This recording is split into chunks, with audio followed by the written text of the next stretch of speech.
Hello বন্ধুরা, তোমরা সবাই কেমন আছো? আশা করি ভীষণ ভালো আছো।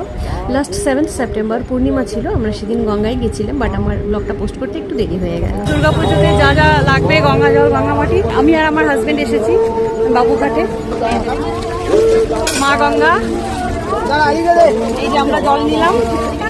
বাড়িতে আমার 20 লিটার্স গঙ্গা জল অলরেডি আছে, আর আজকে নিলাম 50 লিটার্স, মানে দুটো 10 লিটার্সের আর একটা 30 লিটার্সের। তো 70 লিটার্স গঙ্গা জলে দুর্গাপুজো খুব ভালোভাবেই হয়ে যাবে।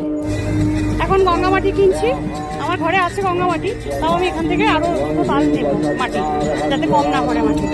এই যে গঙ্গামাটি নিলাম দুটো তাল। এটা গঙ্গামাটি তো গো, দুর্গাপুজো লাগবে। এই যে দাদা এনার থেকে নিলাম, আর আমাদের হয়ে গেছে এখন নেওয়া গঙ্গা জল, গঙ্গামাটি। কি ভালো লাগে গঙ্গার ঘাটে আসলে পরে, মানে সুদূরে যেদিকে তাকাই গঙ্গার টলটল করছে জল।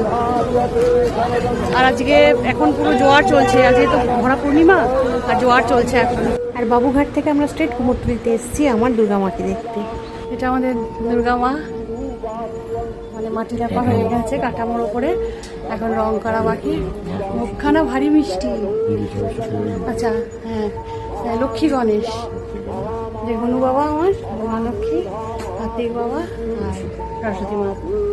এবার কুমোরটুলি থেকে কচুরি কিনে ফর ব্রেকফাস্ট আমরা বাড়িতে যাব, কারণ বাড়িতে ছেলে মেয়ে আমাদের জন্য অপেক্ষা করছে।